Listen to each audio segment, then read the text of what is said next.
अस्सलाम वालेकुम क्लास, कैसे हैं जी आप लोग? सब ठीक ठाक हैं?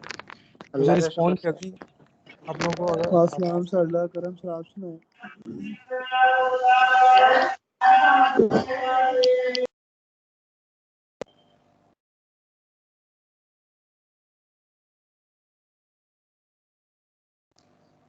8 स्टूडेंट आए हैं, बाकियों को मैसेज नहीं मिला अभी तक?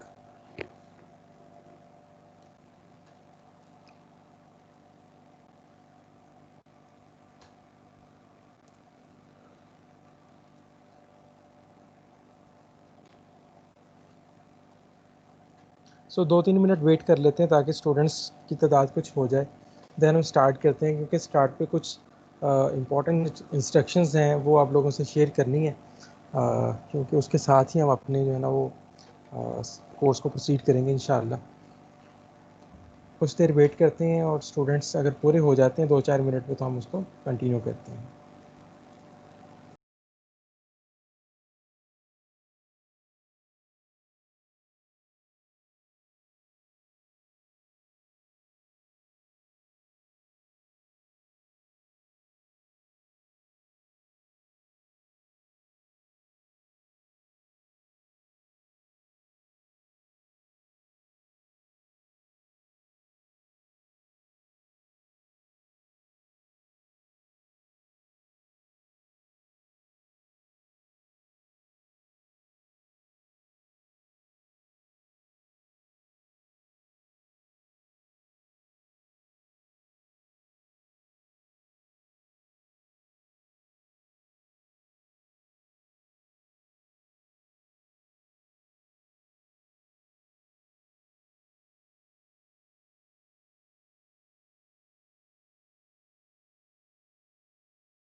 अस्सलामुअलैकुम सर।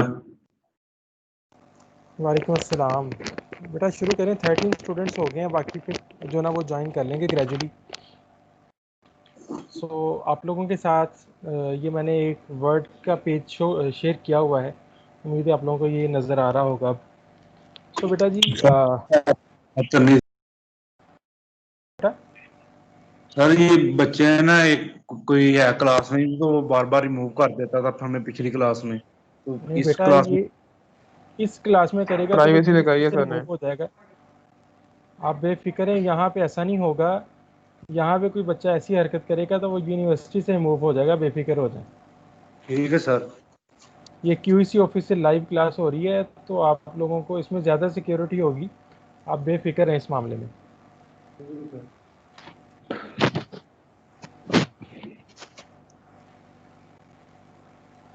सो बेटा जी पहला मेरा जो है ना वो आप लोगों को एक पैगाम है कि ऑल ओवर द सेमेस्टर जब तक हम ऑनलाइन हैं, आपको ज़ाहिर है स्टूडेंट को क्वेश्चन जो है ना वो पूछने होते हैं, चीज़ें अगर समझ नहीं आ रही हैं तो आपको लास्ट में 10 मिनट्स मिलेंगे हर लेक्चर में। उससे पहले कोई बच्चा अपने आप को म्यूट नहीं करेगा। हाँ, मैं अगर किसी टॉपिक करता हूँ तो उसके एंड पे मैं आपसे पूछता हूँ, उस दौरान आप अपने आप को अनम्यूट कर सकते हैं। अदरवाइज़ अगर आप अपने आप को अनम्यूट करेंगे ड्यूरिंग द कन्वर्सेशन तो फिर आप लोग जो है ना अपने अंजाम के खुद ज़िम्मेदार होंगे। ठीक है। दूसरे नंबर पे एक और जो अहम चीज़ है वो ये है कि ये जो प्रोग्रामिंग है ये मैथमेटिक्स की तरह है कि आप इसको अगर आप साथ साथ लर्न करेंगे तो आपको समझ आती जाएगी।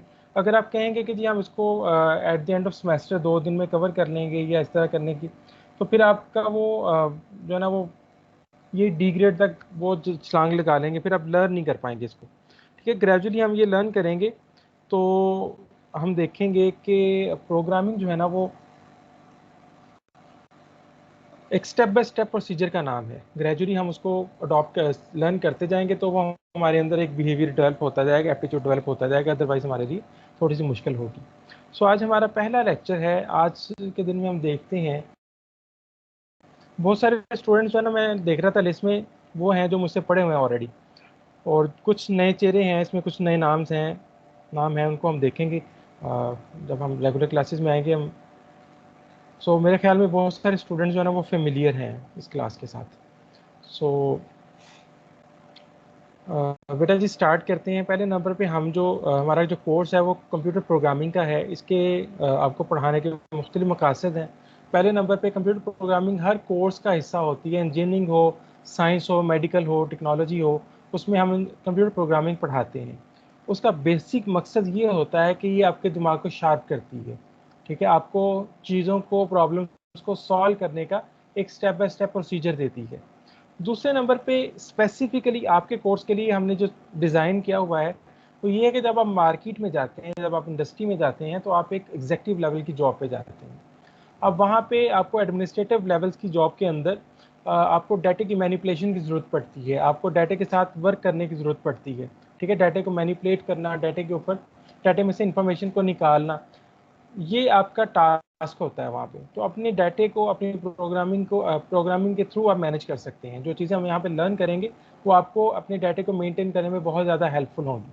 और ये कोर्स डॉक्टर तनवीर साहब ने स्पेसिफिकली ऐड करवाया था क्योंकि उन्होंने किसी इंटरनेशनल यूनिवर्सिटी में ये देखा था सिलेबस, तो ये वहाँ के जो है ना टेक्निकल स्टूडेंट्स, उनके लिए काफ़ी ज़्यादा मौसर रहा है। और यहाँ भी हम स्टूडेंट को सिखाते हैं और अल्टीमेटली इंडस्ट्री में जाके वो यहाँ पे काम करते हैं।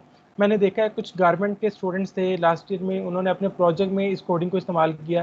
प्रोजेक्ट के अंदर उन्होंने अपनी जो कुछ कैलकुलेशंस थी, एक्सेल फार्मूलाज जो है ना उन्होंने कंप्लीट की थी, वो बच्चे मेरे पास आते रहे थे। सो ये आपके लिए काफ़ी ज़्यादा फ़ायदेमंद हो सकता है throughout the educational career. So हम देखते हैं पहले नंबर पे what is a program. Program हम कहते हैं, हमने ऑलरेडी जब जो बच्चे मेरे साथ इंट्रोडक्शन में पढ़ चुके हैं, हम प्रोग्राम या सॉफ्टवेयर को कहते हैं सेट ऑफ इंस्ट्रक्शंस, हदायत का सेट है। ठीक है, ये हदायत का सेट है। आज हम इस डेफिनेशन को थोड़ा सा मॉडिफाई कर लेते हैं, इसको हम कहते हैं sequence of instruction. Sequence of instruction यानी कि एक तरतीब है हदायत की। हदायत की एक तरतीब है, इसके बारे में हम अभी डिस्कशन करते हैं। डेफिनेशन को कंप्लीट कर लें। Sequence of instruction to do और कंप्लीट टास्क। किसी टास्क को पूरा करने के लिए इंस्ट्रक्शंस की एक सीक्वेंस होती है। ठीक है, टास्क को हम एक और डोमेन स्पेसिफिक नेम देंगे, उसको हम कहते हैं प्रॉब्लम। अभी हम प्रॉब्लम को डिस्कस करते हैं। तो किसी भी टास्क, किसी भी प्रॉब्लम को कवर अप करने के लिए आप सेट ऑफ इंस्ट्रक्शंस देते हैं, हदायत का एक सेट देते हैं। आज हमने उसको नया नाम दिया सीक्वेंस ऑफ इंस्ट्रक्शंस, यानी कि हदायत की एक सीक्वेंस है। अगर आप उस सीक्वेंस से आउट होते हैं तो फिर उन हदायत का जो है ना वो एज इट रिजल्ट प्रोड्यूस नहीं होता।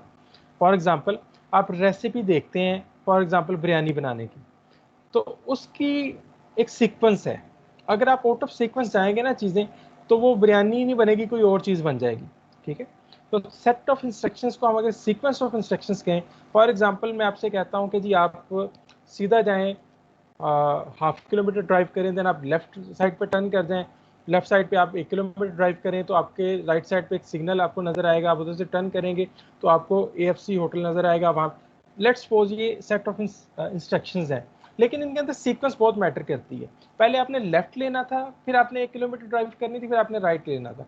अगर आप पहले राइट लेके 1 किलोमीटर ड्राइव करते हैं तो आप प्रोबेबली उस जगह पे नहीं पहुंच सकते जहां पे हम डेफिनेटली उस जगह पे नहीं पहुंच सकते जो हमारा मकसद है। तो हम कहते हैं सीक्वेंस ऑफ इंस्ट्रक्शंस। तो सीक्वेंस ऑफ इंस्ट्रक्शन जो है उसमें हम ग्रेजुअली लर्न करेंगे। 4 तरह के स्ट्रक्चर्स हमारे पास हैं, उनको लर्न करना है हमने दिस सेमेस्टर। तो हदायत जो होती हैं वो उसको ज़ाहिर है एक्सप्लेन करने के लिए किसी चीज़ की ज़रूरत होती है, उसके बारे में हम आज बात करते हैं। पहले नंबर पे जो चीज़ हम बात करने वाले हैं वो है what is mean by problem. Things, task we want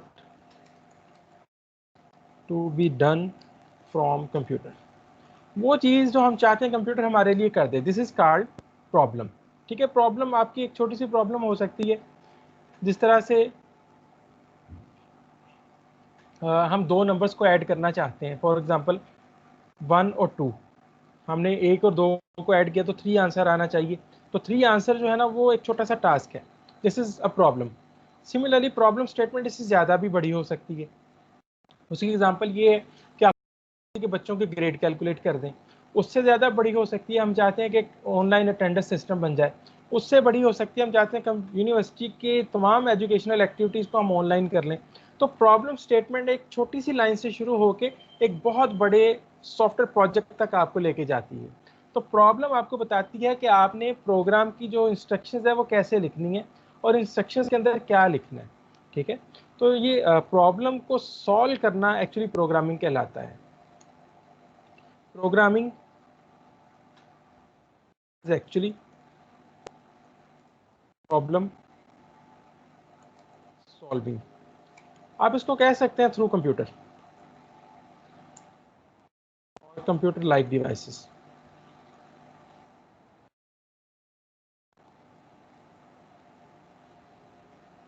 computer या कंप्यूटर जैसे कुछ डिवाइसेस के थ्रू आप कंप्यूटर प्रोग्रामिंग को लर्न करते हैं, सॉरी प्रॉब्लम्स को सॉल्व करते हैं, तो डेफिनेटली आप उसके लिए प्रोग्राम लिखते हैं, सेट ऑफ इंस्ट्रक्शंस लिखते हैं।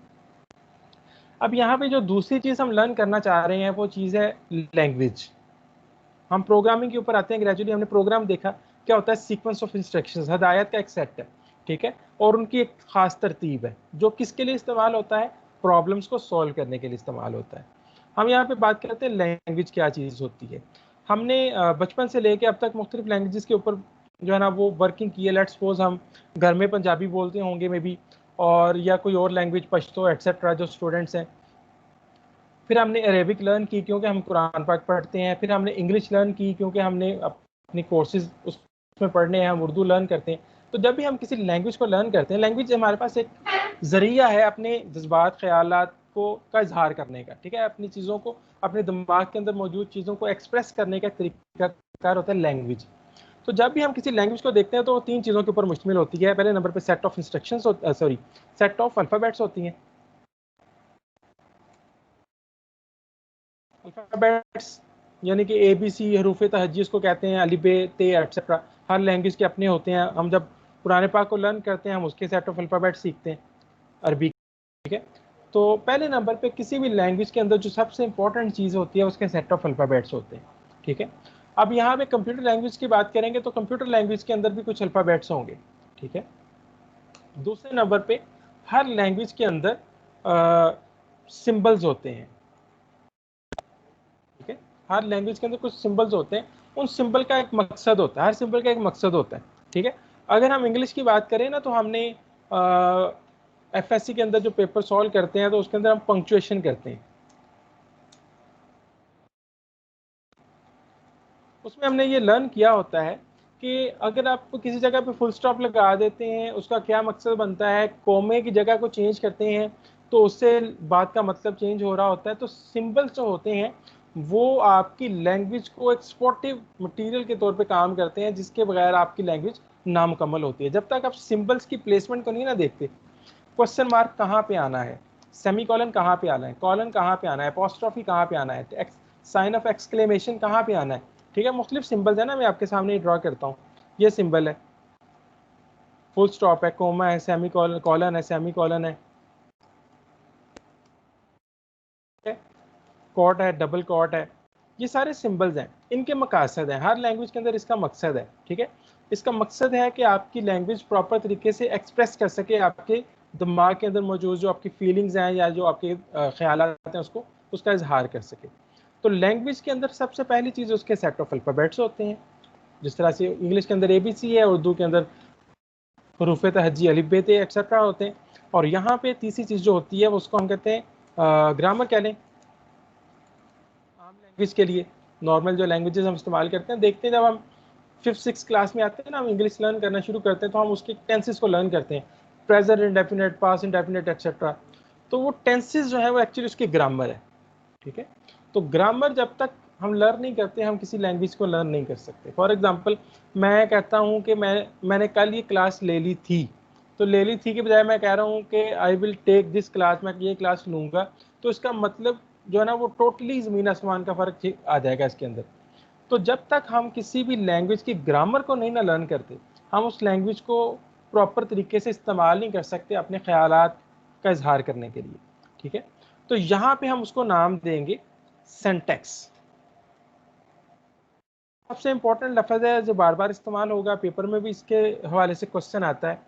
जो भी लाइन हम लर्न करेंगे ना लिखनी, क्योंकि हम एक नई लैंग्वेज लर्न करने लगे ना अब, जिस तरह से हमने उर्दू लर्न की है, पंजाबी लर्न की है, इंग्लिश लर्न की है, अरेबिक लर्न की है, कंप्यूटर लैंग्वेज भी उसी तरह की एक लैंग्वेज है। इसको लर्न करेंगे तो इसकी एक एक लाइन का सिंटैक्स होगा, कौन सी लाइन कैसे लिखनी है, सेमी कॉलन कहाँ पे आना है, कॉलन कहाँ पे आना है, ठीक है, क्वेश्चन मार्क कहाँ पे आना है, ब्रैकेट्स कहाँ पे लगनी है, कहाँ पे नहीं लगनी है, ठीक है। तो ये सारी चीज़ें इसके ग्रामर का पार्ट है, लेकिन यहाँ पे हम उसको नाम देंगे सिंटैक्स का। सिंटैक्स की अगर डेफिनेशन पूछी जाए तो ये बेसिकली एक स्ट्रक्चर होता है, ढांचा होता है, उसको हम रूल्स कह सकते हैं, रूल्स जिनके थ्रू हम लैंग्वेज के अंदर कोई चीज़ लिखते हैं। तो रूल्स हमें बताते हैं कि हमने कौन सी लाइन कैसे लिखनी है, ठीक है। जब तक हम रूल्स को लर्न नहीं करते तब तक हम किसी लैंग्वेज को प्रॉपर तरीके से इस्तेमाल नहीं कर सकते, ठीक है। अच्छा, ये क्वेश्चन पैदा होता है यहाँ पे कि जो लैंग्वेजेस ऑलरेडी हम लिख चुके हुए हैं, जो लर्न कर चुके हैं ऑलरेडी, इंग्लिश हो गई, उर्दू हो गई, उस तरह की लैंग्वेजेस से ही हम इंस्ट्रक्शंस क्यों नहीं दे देते। कंप्यूटर के लिए हमको अलहदा से एक लैंग्वेज क्यों लर्न करना पड़ती है। हमने कंप्यूटर को एक ऑर्डर देना है कि आप मेरे लिए ये वाली चीज़ परफॉर्म करो, आपने कंप्यूटर को ये ऑर्डर देना है कि मेरे लिए ये वाली चीज़ परफॉर्म करो, आप उसके लिए इंस्ट्रक्शन लिखते हैं और कंप्यूटर को दे देते हैं। कंप्यूटर उन इंस्ट्रक्शंस के ऊपर अमल करता है और अमल करने के बाद आपको आंसर दे देता है, ठीक है। वो इंस्ट्रक्शंस लिखने के लिए आपको एक लैंग्वेज चाहिए होती है, उसको हम कहते हैं कंप्यूटर लैंग्वेज। जो लैंग्वेज कंप्यूटर लर्न कर सकता है, कंप्यूटर जो है ना, एक्चुअली हमने जब लर्न किया था through the introduction to programming course के, कंप्यूटर जो है ना वो सारे का सारा उसका स्ट्रक्चर जो है ना वो सेमीकंडक्टर्स से मिलके बना हुआ है। All is constituted of semiconductors. Semiconductors जो हैं उसके अंदर से करंट पास होता है, तो उसकी दो स्टेट्स होती हैं, लो वोल्टेज 0, हाई वोल्टेज 1। यानी कि उसको हम छोटे होते उसको ऑन ऑफ कह देते थे, ट्रू फॉल्स कह देते थे, ऑन 1 0 कह देते हैं, यहाँ पे उसको बोलियन डाटा टाइप होती है। और प्रोबेबली हम उसको जो है ना यहाँ पे वो 0 1 बाइनरी फॉर्म में कहीं पे लिखते रहे हैं किसी ज़माने में, लेकिन अब ये बात जो है ना वो लिखनी थोड़ी सी मुश्किल है, ठीक है। 0 1 के अंदर सारी चीज़ें कंप्यूटर को बताएं। सो हमने मुख्तलिफ लैंग्वेजेस के अंदर कंप्यूटर जो है ना वो कंप्यूटर की लैंग्वेजेस बनाई है, जस्ट लाइक इंग्लिश के थ्रू हम उसको कम्युनिकेट कर दें कुछ, लेकिन फिर भी उसको इंस्ट्रक्शन देने का जो ना एक ख़ास मैकेनिज्म होना चाहिए, ठीक है, ताकि वो कंप्यूटर उन इंस्ट्रक्शंस को अंडरस्टैंड कर सके। कंप्यूटर जो है ना वो 0 1 को अंडरस्टैंड करता है, हम 0 1 को अंडरस्टैंड नहीं करते। तो 0 1 को अंडरस्टैंड करना जो हम शुरू में उसके ऊपर कुछ वर्किंग हुई है, जिस तरह से मशीन लैंग्वेज होती थी एक, हम लर्न करते हैं कि कैसे हम ग्रेजुअली कंप्यूटर की लैंग्वेज से हम अपनी लैंग्वेज के अंदर आए और उसका फ़ायदा हमें क्या हुआ, ठीक है। तो कंप्यूटर यहाँ पे एक बात जो हम फाइनलाइज कर रहे हैं कि प्रोग्राम जो सेट ऑफ इंस्ट्रक्शन है, इंस्ट्रक्शन लिखने के लिए आपको किसी लैंग्वेज की ज़रूरत होती है और लैंग्वेज इन चीज़ों के ऊपर मुश्तमिल होती है, लेकिन मसला ये है कि कंप्यूटर हमारी लैंग्वेज को अंडरस्टैंड नहीं करता। ये अभी तक का सम अप है। अभी हम इससे आगे मूव करते हैं कि what is meant by computer programming और इसकी हिस्ट्री क्या है। दो तरह की लैंग्वेजेस होती हैं, types of languages.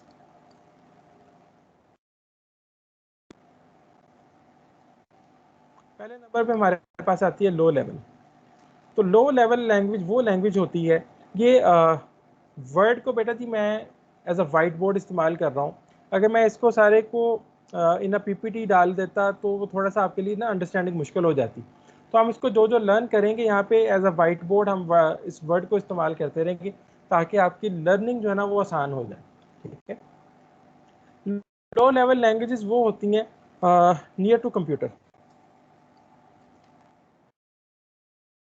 For from human being, computer के लिए समझना आसान सर होती हैं। आपकी मसला आ रहा है, किस चीज में मसला आ रहा है बेटा? आवाज नहीं थी आपकी आगे ठीक आ रही वो फ्राइडे आवाज आ रही है बेटा? जी सर अब आ रही है। चलें ठीक है जी। सो बेटा जी यहाँ पे वापस आते हैं। लो लेवल लैंग्वेजेस वो लैंग्वेजेस होती हैं जो कि कंप्यूटर के लिए समझना आसान होती हैं, हमारे लिए समझना मुश्किल होती हैं, क्योंकि हम वो 010101 कोडिंग लिखी हुई है ना उसको अंडरस्टैंड नहीं कर सकते ज़्यादा आसानी से, ठीक है। जिस तरह से ये लिखा हुआ है सीक्वेंस ऑफ इंस्ट्रक्शन, तो पेपर में आप आसानी से इसको रिमेंबर करते हैं, ऐसे ही लिख देते हैं। अगर ये सारी इसको कन्वर्ट किया हो 01 बाइनरी फॉर्म के अंदर, तो बाइनरी फॉर्म से यहाँ पे लेके आना वो एक थोड़ा सा मुश्किल टास्क हो जाएगा, यानी कि वो उसके ऊपर टाइम काफ़ी ज़्यादा लगता है। लो लेवल लैंग्वेजेस पुरानी ज़माने की लैंग्वेजेस हैं, जब कंप्यूटर नया नया था तब ये इस्तेमाल होती थी। कंप्यूटर इनको आसानी से समझ लेता था, लेकिन इंसान इसको थोड़ा सा मुश्किल से समझते थे, ठीक है। अभी भी बहुत जगह पे इस्तेमाल होती हैं जहाँ पे आपने उसके हार्डवेयर लेवल पे काम करना होता है। तो इसके अंदर जो मोस्ट पॉपुलर हैं, पहले नंबर पे उसको हम कहते हैं binary language. Binary binary language को मशीन लैंग्वेज भी कहते हैं, इसका दूसरा नाम मशीन लैंग्वेज है। दुनिया की फास्टेस्ट लैंग्वेज है, दुनिया की कंप्यूटर के हवाले से, प्रोग्रामिंग के हवाले से फास्टेस्ट लैंग्वेज है। फास्टेस्ट लैंग्वेज आप अगर अपने रोज़मर्रा के हिसाब से देखें ना, तो हमेशा फास्टेस्ट आप उस लैंग्वेज को कहते हैं जो आप सबसे क्विकली अंडरस्टैंड। फॉर एग्जांपल आप पंजाब के रहायशी हैं, तो आप पंजाबी को सबसे ज़्यादा आसानी से गेट करेंगे, ठीक है। उर्दू में मतलब आप उर्दू पढ़ते हैं, एफएससी में आपने पेपर दिए, तो उर्दू में जो पोइट्री है उसके बहुत सारे अल्फाज जो है ना वो आपको उसका डिक्शनरी में या अपने वो जो हैंडबुक्स वगैरह होती हैं, खुलासे वगैरह, उनमें से आपने जो है ना वो उसका मीनिंग गेट करना होता है। तो उसके लिए आपको टाइम लगता है ना, आप अपनी डिक्शनरी ओपन करते हैं, गूगल पे जाते हैं, अपने टीचर से पूछते हैं, तो उसमें कुछ टाइम वेस्ट होता है। फास्टेस्ट लैंग्वेज वो होती है जो आपकी मदर लैंग्वेज होती है, ठीक है, जिसमें आपने बोलना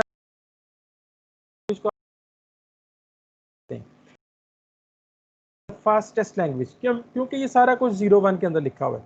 बाइनरी कहते हैं 01 को, तो 01 के अंदर सारा कुछ लिखा हुआ है, इस लिहाज से ये सबसे फास्टेस्ट है। इसकी वजह यह है कि इसको नो ट्रांसलेटर रिक्वायर्ड होता है, कोई ट्रांसलेटर की जरूरत नहीं होती। नो ट्रांसलेटर 01 किसी ज़माने में इस्तेमाल होती रही है ये बहुत ज़्यादा, ठीक है, और अभी भी इस्तेमाल होती है मशीन लैंग्वेज, बाइनरी लैंग्वेज। तो इसमें प्रोग्राम लिखना थोड़ा सा मुश्किल होता है, टाइम टेकिंग होता है, हेक्टिक होता है करना।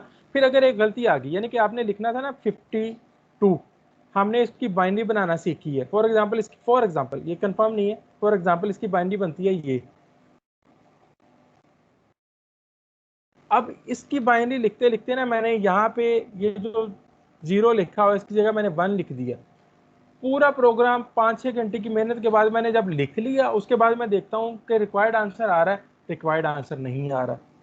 इसका मतलब है कि मुझे अब पूरी कोडिंग को 1 बाय 1 देखना पड़ेगा, और 5-6 घंटे की मेहनत के बाद मुझे पता चलेगा कि इस 1 की जगह यहाँ पे 0 आना है, इस 1 की जगह यहाँ पे 0 आना है। तो ये हमारे पास, हम कहते हैं इसमें एरर फाइंड करना बहुत मुश्किल काम है, लिखना बहुत मुश्किल काम है, और इसके ऊपर टाइम इतना ज़्यादा वेस्ट हो जाता है कि हम विदाउट कंप्यूटर अपने हाथ से वो प्रॉब्लम को सॉल्व कर लें तो ज़्यादा आसानी से हो जाती है, ठीक है।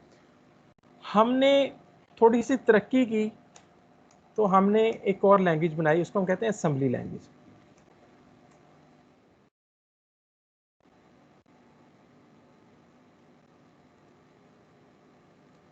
हमने क्या किया, ये जो ना 52 कोडिंग है, इसको हमने ना बना के एक जगह पे सेव कर दिया। फॉर एग्जांपल ए लिखते हैं, ए होता है 65, 65 की कुछ कोडिंग होगी 111110, ये कोडिंग होगी इसकी। तो हमने क्या किया, ये जिसके अंदर गलती के ज़्यादा चांसेस होते थे ना, ये सारे, तो मैंने एक जगह पे लिख के स्टोर कर दिया। जैसे ही मैं ए लिखूंगा तो ऑटोमेटिकली ये कोडिंग कंप्यूटर तक पहुंच जाएगी। ऐसे हमने कुछ सिंबल्स बनाए, सिंबल्स। सर ये एक बात समझ नहीं आई। बेटा at the end of lecture ऐसे भी थोड़ी सी जो ना वो डिस्टॉर्शन हो जाएगी, डिस्टर्बेंस होएगी। मैं आपको 10 मिनट्स हर लेक्चर पे दिया करूंगा, 20 भी हो सकते हैं क्योंकि हमारे पास दूसरी क्लास तक का कुछ टाइम होता है। तो फिर वहाँ पे आपके कुछ क्वेश्चन जो है ना, जो भी क्वेश्चन होंगे उनको हम आंसर करेंगे। सिंबल्स हमने इस्तेमाल किए, उसको हमने नाम दिया नेमोनिक्स का। एम साइलेंट होता है। हमने जीरो, ये जो ए की कोडिंग होती है ना, ए का एक नंबर होता है, उसको हम कहते हैं आस्की कोड 65। 65 को हम कन्वर्ट करते हैं जिस तरह से हमने लर्न किया था ना, बाइनरी बनाते हैं 8th क्लास के अंदर। किसी नंबर की बाइनरी बनाते हैं तो लॉन्ग फैक्टराइजेशन से उसके जो है वो हम बाइनरी बना लेते हैं। हमने बाइनरी एक जगह पे स्टोर कर दी, और स्टोर करने के बाद हमने जैसे ए लिखा तो कंप्यूटर के पास ए, क्योंकि ए की तो कंप्यूटर को समझ नहीं आती, उसको तो समझ आती है 01, तो ऑटोमेटिकली वहाँ पे ए की बजाय ये वाला नंबर जो है ना कंप्यूटर तक पहुंच जाएगा। लेकिन कैसे पहुंचेगा? इसका मतलब है कोई ट्रांसलेटर होगा दरमियान में, तो उस ट्रांसलेटर को हमने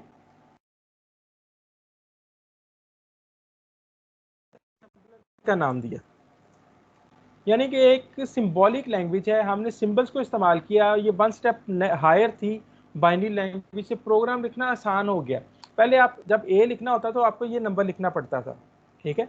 अब आपको ए लिखना है तो आपने ए ही लिखना है, और कंप्यूटर ने ऑटोमेटिकली उसको इसके अंदर कन्वर्ट कर लेना है, तो आपके लिए आसान हो गया। अब बहुत ज़्यादा कोडिंग लिखना भी हेक्टिक नहीं रहा, और एरर फाइंड करना कंप्यूटर प्रोग्रामिंग में सबसे जो हैवीएस्ट ड्यूटी होती है वो एरर को फाइंड करने की होती है।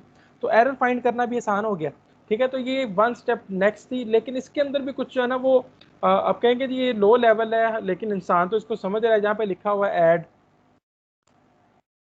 का मतलब तो पता है हमें कि क्या होता है। ऐड का मतलब जमा करना होता है। हम ऐड लिखते हैं, या मूव लिखते हैं, या हम सब्ट्रैक्ट लिखते हैं, ऐसे लिखते हैं चीज़ें। तो इसका तो मतलब हमको पता है। अगर मतलब पता है तो फिर लो लेवल लैंग्वेज क्यों है? आपको ज़रूरत होती है कि आप कंप्यूटर के हार्डवेयर के बारे में नॉलेज रखते हो। जब तक आपके पास हार्डवेयर का नॉलेज नहीं ना होगा, तब तक आप असेंबली लैंग्वेज का कोड नहीं लिख सकते। आपको पता होना चाहिए आपकी मेमोरी रैम जो है उसका मॉडल क्या है, उसकी स्पेसिफिकेशन क्या है, सिस्टम के अंदर बसेस कितनी है। तो इस तरह का हार्डवेयर का नॉलेज जब तक आपके पास अवेलेबल नहीं होगा, तब तक आप असेंबली लैंग्वेज का कोड नहीं लिख सकते। दैट्स वाई हम कहते हैं कि ये भी एक लो लेवल लैंग्वेज। गो के ये इंग्लिश लाइक हो गई है, इंग्लिश हमको समझ आती है, लेकिन फिर भी ये लो लेवल लैंग्वेज है। तो हमने कहा कि टाइप्स ऑफ लैंग्वेज में लो लेवल लैंग्वेजेस वो होती हैं जो करता है डायरेक्टली, और इंसान को मुश्किल होती है लिखने में भी और उसको एरर फाइंड करने के अंदर भी। तो पहले इसमें बाइनरी लैंग्वेज है जो कि मशीन लैंग्वेज होती है, इसको कोई ट्रांसलेटर नहीं चाहिए होता। दैट्स वाई दुनिया की फास्टेस्ट लैंग्वेज होती है ये। और दूसरे नंबर पे हमने एक स्टेप जंप किया जब तो हम असेंबली लैंग्वेज के ऊपर आए। अभी भी बहुत जगह पे यूनिवर्सिटीज़ में, कॉलेजेस में असेंबली लैंग्वेज पढ़ाई जाती है। इसके अंदर सिंबल्स आते हैं, that's why it's called symbolic language. Symbol को हम नाम देते हैं नेमोनिक्स का। एम साइलेंट होता है, नेमोनिक्स। तो नेमोनिक्स जो है ना वो क्या है? जब आप कुछ बटन प्रेस करते हैं तो ऑटोमेटिकली उसकी कोडिंग कंप्यूटर तक पहुंचा दी जाती है, ठीक है। कंप्यूटर आपके वर्ड को अंडरस्टैंड नहीं करता, बल्कि आपके वर्ड के अगेंस्ट पड़ी हुई उस कोडिंग 01 को अंडरस्टैंड करता है। तो कंप्यूटर को भी उसका मैसेज पहुंच रहा है। तो ये जो सॉफ्टवेयर ये काम कर रहा है ना, आपने ऐड लिखा तो ऐड की कोडिंग कंप्यूटर तक पहुंचाना, उसको हम कहते हैं असेंबलर।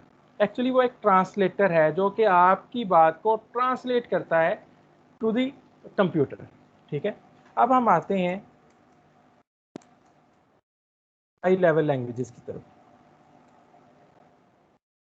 हाई लेवल लैंग्वेजेस होती हैं जो कि near to human being, far from computer. इंसानों के करीब होती हैं और कंप्यूटर से दूर होती हैं। जाहिर है जब दूर होंगी तो फिर उसके लिए ट्रांसलेटर रिक्वायर्ड होगा।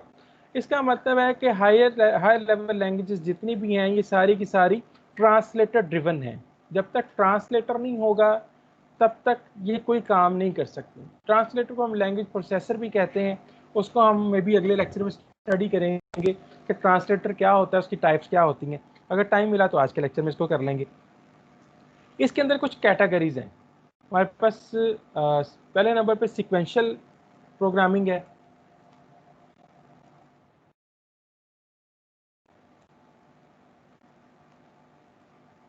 सीक्वेंशियल प्रोग्रामिंग क्या होती है?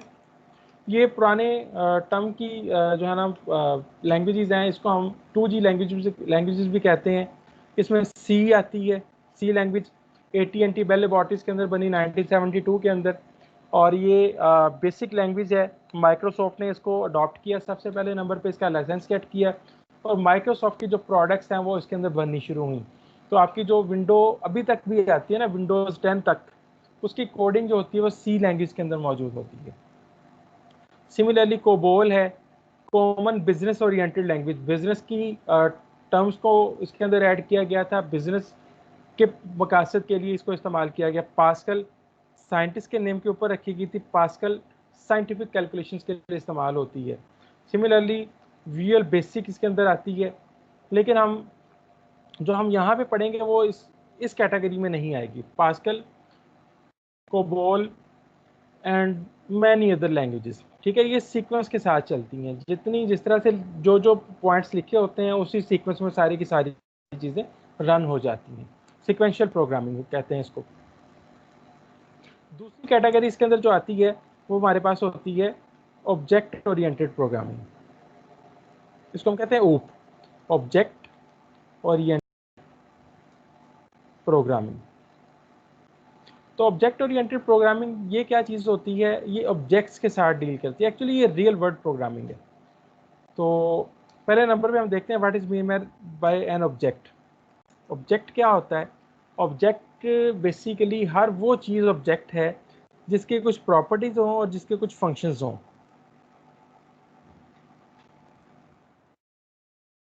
in the real world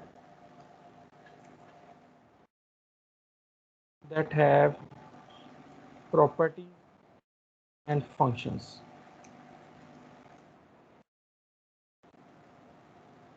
for example मेरे सामने लैपटॉप पड़ा हुआ है, तो लैपटॉप की प्रॉपर्टीज होंगी कुछ। फॉर एग्जाम्पल कंपनी कौन सी, हम कहते हैं लेट्स सपोज HP है, ठीक है। मॉडल कौन सा है, रैम कितनी है, रोम कितनी है, हार्ड डिस्क कितनी है, प्रोसेसर कितना है, डिस्प्ले साइज कितना है, बैटरी कौन सी, एटसेट्रा। ये सारी चीज़ें इसकी प्रॉपर्टी हैं। देन फंक्शन क्या चीज़ है? फंक्शन इसका फंक्शन जो भी है हमें परफॉर्म करके देता है। लॉट ऑफ फंक्शंस हैं। अगर हम किसी ऐसे ऑब्जेक्ट की बात करें जिसके फंक्शंस कम हो, जिसको समझना आसान हो, लेट्स सपोज बोर्ड मार्कर है। बोर्ड मार्कर जो होता है उसकी प्रॉपर्टीज़ क्या हैं? हम कहते हैं वाइट कलर इसकी बॉडी है, ब्लैक कलर का इसका लिड है, और ये प्लास्टिक की बनी हुई है, और इसके अंदर वो जो एक जो है ना वो इसका इंक कैरियर है, एटसेट्रा। तो ये सारी चीज़ें इसकी प्रॉपर्टी हैं। और इसका फंक्शन क्या है? फंक्शन इसका बोर्ड के ऊपर लिखना है। हम गाड़ी की बात करते हैं तो गाड़ी की प्रॉपर्टीज़ जो होती हैं, गाड़ी की प्रॉपर्टीज़ में हम कहते हैं उसका मॉडल है, उसका कलर है, उसका इंजन नंबर, इंजन का मॉडल है, उसका चेजिंग नंबर है, उसका रजिस्ट्रेशन नंबर है, एटसेट्रा। ये सारी चीज़ें गाड़ी की प्रॉपर्टी हैं। और गाड़ी का फंक्शन क्या है? Movement from one location to another location, ठीक है। तो हर वो चीज़ जो कि प्रॉपर्टीज़ और फंक्शंस रखती है उसको हम कहते हैं ऑब्जेक्ट। ऐसी लैंग्वेजेस जो कि आपके साथ आपके रियल वर्ल्ड प्रॉब्लम्स को सॉल्व करती हैं, आपके ऑब्जेक्ट्स के साथ डील करती हैं, उनको हम कहते हैं ऑब्जेक्ट ओरिएंटेड प्रोग्रामिंग। और ये बहुत ज़्यादा पॉपुलर रही है किसी ज़माने में। अब हम एक और टर्म पे चले गए हैं, उसको हम आगे जाके लर्न करेंगे। तो ये ऑब्जेक्ट ओरिएंटेड जो कि रियल वर्ल्ड ऑब्जेक्ट्स के साथ डील करती हैं,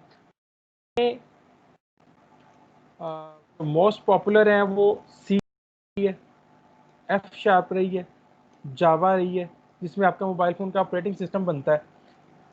तो एंड्रॉयड जो है ना उसकी कोडिंग लाइक जावा होती है, ठीक है। तो ये वो चीज़ें हैं जो कि ऑब्जेक्ट ओरिएंटेड में आती हैं, ठीक है।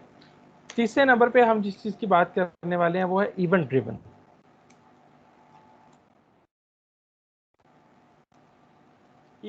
हम इवेंट ड्रिवन लैंग्वेज की बात करेंगे अपने कोर्स के अंदर। पहले नंबर हमने देखना है what is mean bye event. Event क्या होता है? कोई चीज़ जो कंप्यूटर के अंदर रखकर होती है उसको हम कहते हैं इवेंट। समथिंग अकर इन कंप्यूटर, जो चीज़ अकर होती है उसको हम कहते हैं इवेंट। फॉर एग्जाम्पल, मैंने कीबोर्ड से एंटर प्रेस किया, दिस इज एन इवेंट। मैंने माउस को मूव किया ऐसे, this is an event. Mouse से क्लिक किया, this is an event. Mouse पे राइट क्लिक किया, दिस इज एन इवेंट। ठीक है, माउस से कोई चीज़ ड्रैग की, दिस इज एन इवेंट। तो कोई चीज़ जो कि कंप्यूटर के अंदर हेल्ड होती है, कर होती है, उसको हम कहते हैं इवेंट। अब इवेंट ड्रिवन प्रोग्रामिंग क्या चीज़ है? ऐसी प्रोग्रामिंग जो कि इवेंट्स को डील करती है। यानी कि कंप्यूटर के अंदर किसी जगह लिखा होगा तो मैं यहाँ पे आके राइट क्लिक करूंगा तो कौन सी ऑप्शंस मेरे सामने आएंगी। ठीक है, एक इवेंट अकर हुआ, कंप्यूटर ने उसके अगेंस्ट मुझे आपके सामने जो एक डायलॉग बॉक्स ये नजर आ रहा है ये दे दिया। ठीक है, अगर यहाँ पे लिखा हो, अगर मैं आके यहाँ पे क्लिक करता हूँ, राइट क्लिक करता हूँ, तो कुछ और ऑप्शंस आ रही हैं। ठीक है, इसका मतलब इसकी कोडिंग लिखी हुई है वहाँ पे। अगर मैं किसी चीज़ को सिलेक्ट करता हूँ तो ये आपके सामने ये एक पैनल आ रहा है। ठीक है, फॉन्ट्स के हवाले से, फॉन्ट की सेटिंग इसके अंदर अवेलेबल है, तो ये इसकी कोडिंग किसी जगह पे लिखी हुई है। अगर मैं यहाँ पे आके एंटर करता हूँ तो यहाँ पे 3 लिखा आ गया और यहाँ पे 4 हो गया। This is instruction somewhere written in the background. तो ये इवेंट को हैंडल किया गया हुआ है। हैंडल करने से मुराद ये कि जब इवेंट अकर हो तो क्या एक्शन उसके अगेंस्ट परफॉर्म हो। जब इवेंट अकर हो तो उसके अगेंस्ट क्या वर्किंग परफॉर्म हो, this is called event handling. तो इवेंट ड्रिवन प्रोग्रामिंग जो होती है, इवेंट ड्रिवन लैंग्वेजेस, काम क्या होता है, का काम ये होता है कि इवेंट जब अक्कर हो जाए तो उसके अगेंस्ट आपने क्या करना है। इसमें से विजुअल बेसिक फॉर एप्लीकेशन एक लैंग्वेज है, हम इवेंट्स को कंट्रोल करेंगे। इसमें ASP.NET है।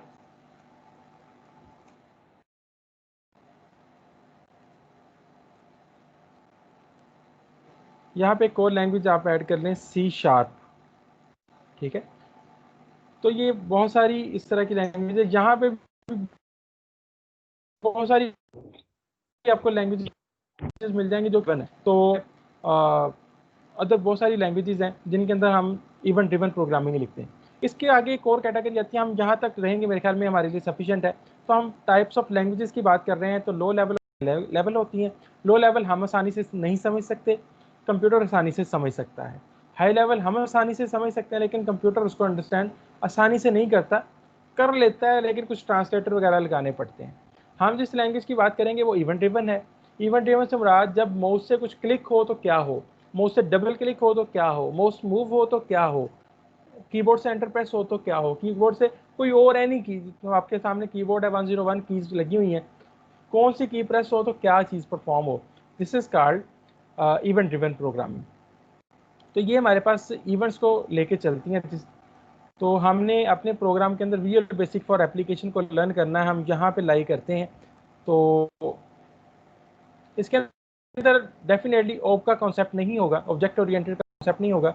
हम यहाँ इस लेवल की कोडिंग करेंगे लेकिन हम उसके साथ इवेंट्स को डील कर रहे होंगे।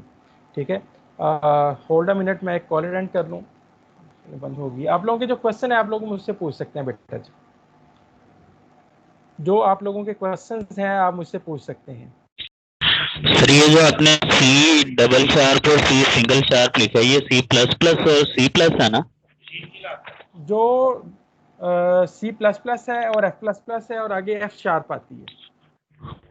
सर ये शार्प आपने लिखा है तो ये ++ नहीं होता?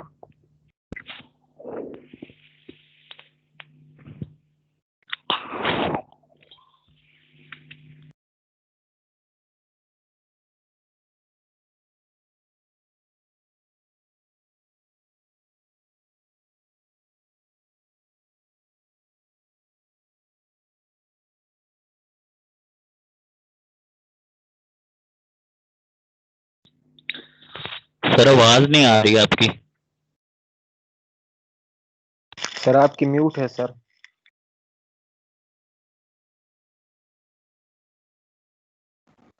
हाँ जी बेटा जी, मैंने ज़रा म्यूट किया हुआ था, एक कॉल आ गई थी दरमियान में ना। अब ये देखें बेटा जी, इसको हम कहते हैं C++। यहाँ पे F# होती है, सॉरी इसको ++ लिखना है, ये मैंने शार्प का सिंबल लगा दिया। ++ F#, इसी तरह से C# होती है, जावा एक्सेट्रा। ठीक है, तो ये C#, शार्प का ये सिंबल होता है, और ये प्लस प्लस है। ये सी लैंग्वेज जो हमने यहाँ पे पढ़ी थी ना, उससे बनी सी प्लस प्लस, यानी कि उसका अगला वेरिएंट था विद मोर फंक्शंस, और उससे भी बहुत ज़्यादा फंक्शनैलिटी के साथ सी शार्प हमारे पास है। ठीक है, और कोई क्वेश्चन बेटा जी? सर अटेंडेंस इधर ही मैं आप लगेगी। लोगों को इन्फॉर्म नहीं कर सकता, अटेंडेंस लग जाएगी बेटा। अटेंडेंस जो है ना वो होती रहेगी, आप उसके बारे में परेशान ना हो। जी सर। मैं ये कहना चाह रहा था आप लोगों से कि ड्यूरिंग द क्लास, मुझे भी तो पता होना कि आप लोग जाग रहे हैं कि सो रहे हैं। तो जी सर। अगली क्लास से ना मैं ग्रेजुअली आप लोगों से कुछ ना कुछ क्वेश्चन पूछा करूंगा साथ साथ में। ठीक हो गया सर। जी सर, ठीक है सर। ठीक है ना? जी सर ठीक है, ओके सर। ठीक है, ठीक है। उसका फायदा होगा कोई कि नहीं? होगा फायदा सर। होगा। फायदा। होगा फायदा। बिल्कुल होगा। हो सीआर देख रहे फायदा हैं। लाजमी होगा। नहीं सर, एक तो ये फायदा होगा कि हम सारे ऑनलाइन रहेंगे, अपडेट रहेंगे तो आपके साथ। आवाज भाई नहीं आ अभी रही, तो क्वेश्चन आपका थोड़ा सा ऊंचा बोलें आप।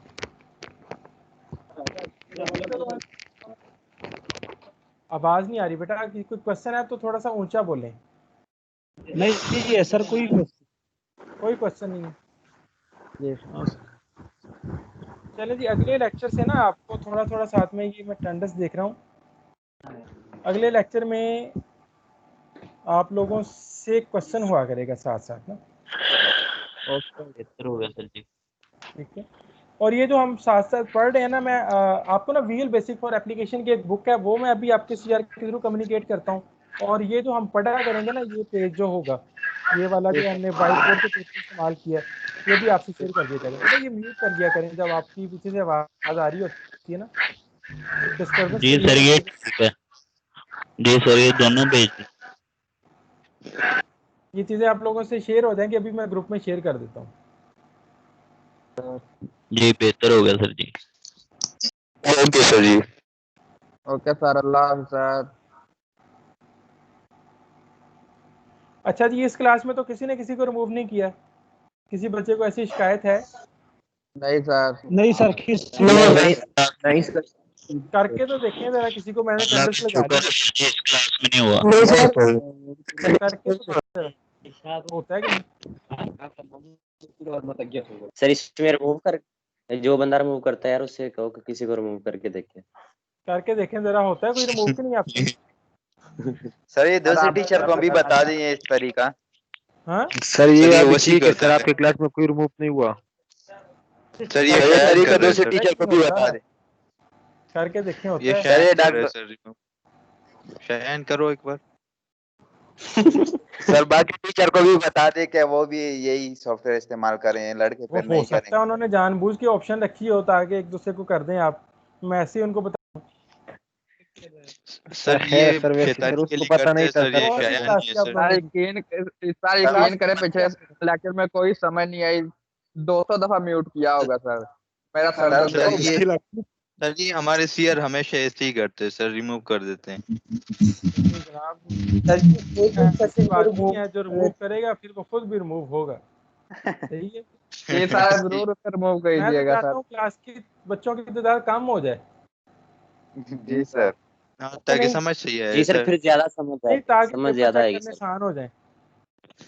सर ये तो फिर ज्यादा ही रिजल्ट भी आसान बनाना आप है लोगों सर। ने कहना है कि सर क्लास ज़्यादा से ज़्यादा रहे ताकि क्लास में रौनक रहे। तो ये ना हो कि ना आप लोग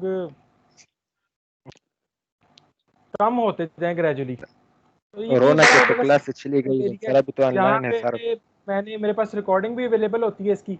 तो जो बच्चा ड्यूरिंग क्लास अपने आप को अनम्यूट करके तो वो नरगिस के गाने गाने शुरू कर देगा ना, तो वो फिर इंशाल्लाह वो नरगिस के पास पहुंच जाएगा। सही है। सर डर सर फिर स्टेज ड्रामा ही करेगा वो। हाँ जी, वो फिर वहाँ पे स्टेज ड्रामे। ठीक है जी, आप लोग जा सकते हैं, लीव कर दें। थैंक यू ठीक है सर। सर। अल्लाह हाफ़िज़। सर ओके सर जी, अल्लाह अल्लाह हाफिज। खुदा अल्लाह ठीक है सर, अल्लाह हाफिज सर। अल्लाह हाफिज सर। अल्लाह हाफिज सर, बहुत बहुत शुक्रिया सर।